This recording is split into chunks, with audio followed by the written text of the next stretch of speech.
Let's get into our team, though. We got an entire squad that is covering this from every single angle. Let's bring in Fox Weather correspondent Brandy Campbell, who's live at Kennedy Space Center. Brandy, last time we had talked, so the range was red. Now it's green, and the clock still's ticking. That's right. Yeah, shortly after I got off air with you guys, we got the green light that it was a go. They were able to correct that issue that they were facing. And for anybody who missed it, this had to do with the launch abort system flight termination system. And so if they did not have that corrected and made sure that it would have worked during launch, then they would have had to hold off until it was done. So yes, we are good to go. And so they also gave an update on weather. Obviously, we're focusing on that and making sure everybody's updated. There is still an 80% chance that weather is favorable for the 2-hour launch window, which again starts at 6:24 p.m. The one thing they noted was they said, feisty storms that are over Titusville, which isn't too far from where we are. It's a little bit further inland. So those storms passed us, but still they have to consider the proximity to these storms.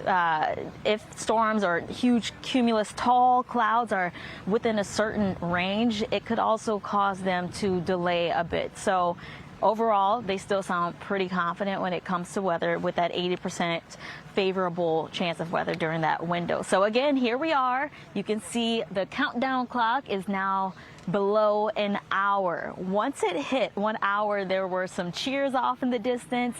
And what you're looking at, the folks that are there, journalists, photographers, videographers, maybe some staff here from NASA as well.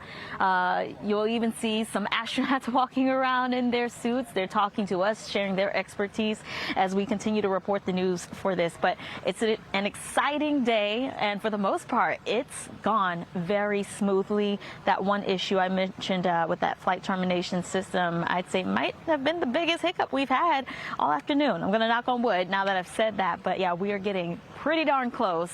And again, the astronauts, they are on board and things are moving along. We're doing good so far. And we're just getting word right now, Brandy, that you had said everything's going smooth so far. Update coming in, 90% go. And so as Ian and I were talking and we were leading to you, that was the kind of the message. There's a lot of confidence, and it's building as we get closer to this launch. Looks good, feels good. Mother Nature giving us a thumbs up. Brandy, thank you. We'll be checking back with you. Let's keep it right there on Florida's Space Coast. Fox News senior correspondent Jonathan Serrie is live at the Kennedy Space Center. Jonathan, you've seen a few of these, but never 4 people going back to the moon. How special is this? This is incredibly special. I'm old enough to remember the original Apollo missions. Those missions carried 3 people at a time. This new Orion capsule, the next generation moon capsule, carries 4 astronauts at the same time. It's also impressive how rapidly engineers can troubleshoot issues. There was this issue as the countdown clock was within 2 hours before launch. Engineers had to troubleshoot a problem with the flight termination system.